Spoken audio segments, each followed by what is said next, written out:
So Donald Trump just made a decision that's going to literally poison our air and our water. And Robert F. Kennedy Jr. has not said a word. I want to tell you what happened and why you might want to remember this the next time you hear Kennedy or Trump or anybody in the administration tell you they are making America healthy again. So this decision came last week when the Trump administration rolled back limits on pollution from power plants, including limits on mercury. Mercury is extremely dangerous. When power plants put it into the air, eventually it gets to the ground, it gets into the water, and gets into our food supply. The EPA itself has called it a potent neurotoxin that's especially dangerous to the developing brains of infants and children.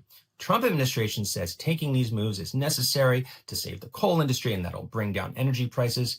There's really good reason to think that's wrong. And there is really good reason to think that any savings from rolling back all of these pollution limits would be more than offset by the higher cost of medical bills and lost productivity from people getting sicker and dying earlier.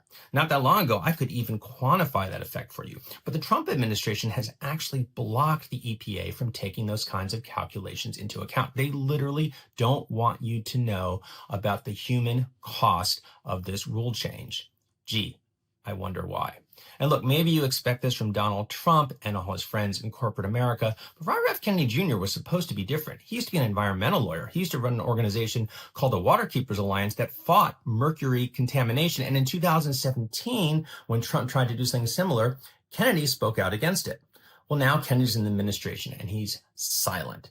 And look, maybe he thinks he needs to be a team player and this is the way to preserve influence, or I don't know, maybe he's decided mercury isn't so bad. I honestly have no idea. What I do know is that it takes an awful lot of nerve for Kennedy, for Trump, for anybody in this administration to tell you they are making America healthier when they keep taking steps like this that are going to make us sick. As always, I don't expect you to take my word for this. You can read all about the ways that the Trump administration is taking steps to make us less healthy as a population in the latest edition of the Breakdown newsletter by me, Jonathan Cohn at The Bulwark. I hope you'll read it and check it out, and I hope you'll think about subscribing because we really depend on your support to bring in this kind of journalism.